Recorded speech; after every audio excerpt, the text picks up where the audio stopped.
हर हर महादेव प्रिय भक्तों, जानिए क्यों दिया माता पार्वती ने गौ माता को जूठन खाने का श्राप।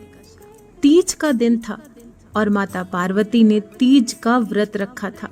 लेकिन जब पार्वती माता के व्रत खोलने का समय हुआ तब भगवान शिव को उनके साथ थोड़ी हंसी ठिठोली करने का मन हुआ और माता पार्वती को चिढ़ाने के लिए कहीं छुप गए। अब माता पार्वती के व्रत खोलने का समय था, इसीलिए वे भगवान शिव को ढूंढ रही थीं। उन्होंने शिव जी को हर दिशा में हर जगह ढूंढा, गुफा, जंगल, पहाड़, लेकिन माता पार्वती को शिव जी कहीं नहीं मिले। और अंत में थक हार कर माता पार्वती एक खाली मैदान में बैठ गईं और शिव जी के आने का इंतजार करने लगीं। समय बीतता गया लेकिन भोलेनाथ नहीं आए।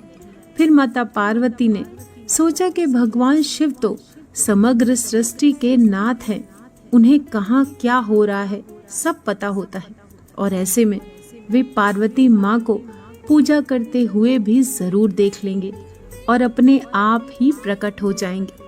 यही सोचकर माता पार्वती ने एक मिट्टी का शिवलिंग बनाया और उसकी पूजा करने लगी। और जैसा कि पार्वती माता ने सोचा था वैसे ही भगवान शिव ये सब कुछ अदृश्य होकर देख रहे थे और मन ही मन मुस्कुरा रहे थे। और जैसे ही माता पार्वती की पूजा संपन्न हुई, शिव जी वहां प्रकट हुए और माता पार्वती को चिढ़ाते हुए बोले, देवी आपने तो अकेले ही पूजा कर ली, आपने मेरी प्रतीक्षा भी नहीं की, ऐसा क्यों?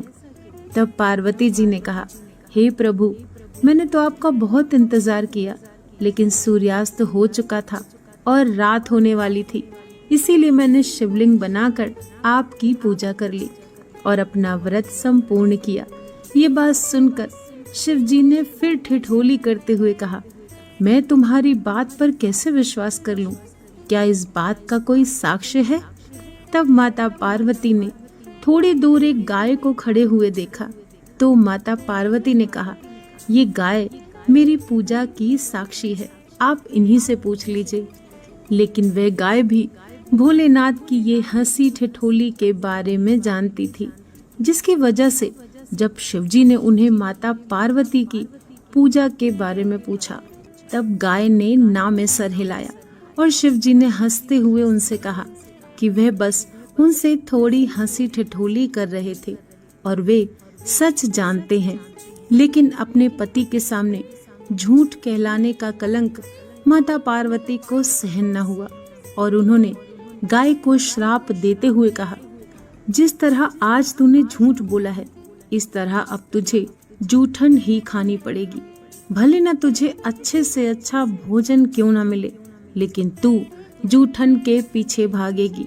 ये सुनकर गौ माता बहुत ही दुखी हुई और तब शिवजी ने माता पार्वती को बताया कि उस गाय ने मेरे कहने पर ही झूठ बोला था और उसका उसमें कोई दोष नहीं है। ये बात सुनकर माता पार्वती को अपने श्राप पर बहुत दुख हुआ और उन्होंने गौ माता को ये आशीर्वाद दिया कि वह दिव्य जन्मा है और उनके सभी गुण जैसे हैं वैसे ही रहेंगे। लेकिन उनका